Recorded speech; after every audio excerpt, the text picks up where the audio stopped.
ध्वनिमङ्गलं स्वागतं स्वागतं स्वागतं स्वागतं स्वागतं स्वागतं स्वागतं स्वागतं कैसा पावन सुहावन समय आज है कैसा पावन सुहावन समय आज है देव आए अतिथियों में सरताज है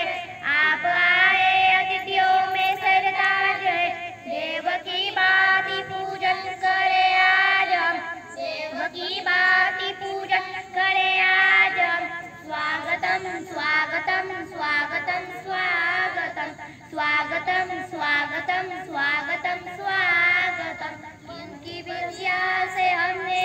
कलिया चुनी मन की बगिया से हमने कलिया चुनी श्रद्धा के फूलों से हमने माला बुनी श्रद्धा के फूलों से हमने माला बुनी करते हैं हमसे अर्पित तुम्हारा जहम करते हैं मिलके अर्पित तुम्हारा जहम स्वागतम स्वागतम स्वागतम स्वागतम स्वागतम स्वागतम स्वागतम स्वागतम मन की वीणा से गुंजित ध्वनि मंगलम मन की वीणा से गुंजित ध्वनि मंगलम स्वागतम स्वागतम स्वागतम स्वागतम स्वागतम स्वागतम स्वागतम स्वागतम धन्यवाद।